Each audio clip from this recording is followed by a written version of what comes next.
Nymphing is a technique which uses small weighted flies to imitate the natural insect life in the river, and these are fished by casting upstream with a floating line and drifting the flies naturally downstream to the trout. It is the most popular way to fly fish on Taupo's rivers and is also effective on some of the smaller lakes as well. So whether you're fishing the winter runs or backcountry in the summer, nymphing is a great way to catch trout around Taupo. Okay, well this is our standard sort of nymphing outfit. Obviously we've got our fly rod. On this occasion it's an 8-weight rod, and a 7 or an 8-weight rod will see you ride in sort of most occasions. Attached to that obviously we have our fly reel and we have our floating line, and of course when we're nymphing we need to use a floating line because our line floats on the water. At the end of our floating line, which is a weight forward floating line, we have our indicator. Again in Taupo we use a yarn indicator like this, and attached to the end of your fly line and your indicator we have about 3.5 to 4 meters of a leader material of nylon, and that's generally sort of 6 to 8 pound breaking strain.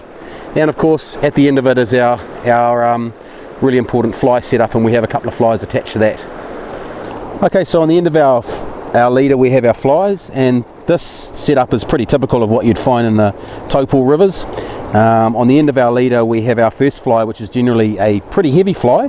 That's to get us down to the bottom, get both of our flies down, and then on the bend of the hook we tie another fly, and that's our second fly. So what we have here is a range of the types of nymphs you'll need for fishing on any of our rivers really. These are the heavier nymphs we need as we use as our first fly. As you can see, I've got a range here from quite heavy down to reasonably light, and that'll cover most of the different types of water and depths that we're likely to be fishing on the Taupo rivers. These are ideal for using as your second fly, as the lighter fly. We've got a prince nymph here, a glow bug, gold bead here in copper, small pheasant tail, and a couple of different caddis patterns. And if you've got all those patterns in your box, then you've got most of the options covered when you come to fish around Taupo. Once we've made our cast upstream, we need to make sure that we retrieve the line so that we're always in contact with our fly and our indicator. So we don't want to move the indicator or fly unnaturally. What this means is that if a fish does grab the fly, then we won't have too much slack line in the system, and then we're able to hook it and stay in contact with the fish. So when we're upstream nymphing with our flies, we really need our flies to be right on the bottom of the stream or the river when they're coming back down the river towards us. So we're trying to get our flies as deep as fast as possible, so we have to have enough weight to get down there. The fish want to see a naturally floating fly. But what we're trying to do when we're nymphing is we're just trying to imitate the invertebrates or the freshwater insects that live on the bottom of the stream. So things like mayflies, stoneflies, caddis flies, those kind of things. So we're trying to put those in front of the fish's nose essentially.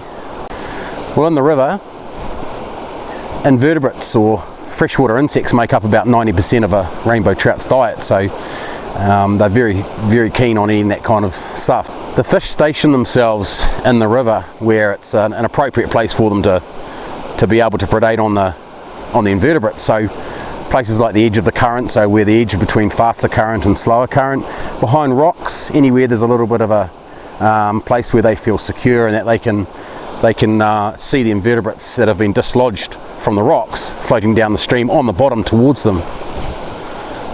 The big key to being successful when you're nymphing is to achieve what we call a natural drift. So what we need is that the indicator and the line coming down the stream, drifting down the stream as naturally as possible.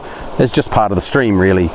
So to achieve that, when your fly line's on the water, often we need to what we call mend our line. And what that means is that if there's any tension on the line and differences in the water speed on the surface, we might get a loop upstream or even downstream, and at that stage we can mend our line or force our line back up towards the indicator to stop it from dragging across the surface of the water.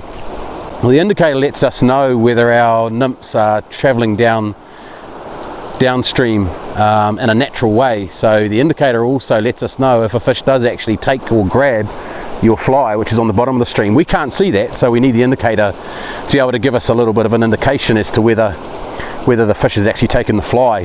So when we're watching our indicator, what we're looking for is any kind of movement The indicator can go sideways, or it can bob under the surface of the water, or it can even stop for a short period of time. And any sort of unnatural movement like that by the indicator means that probably a fish is onto it, so onto your fly. So that's when we strike.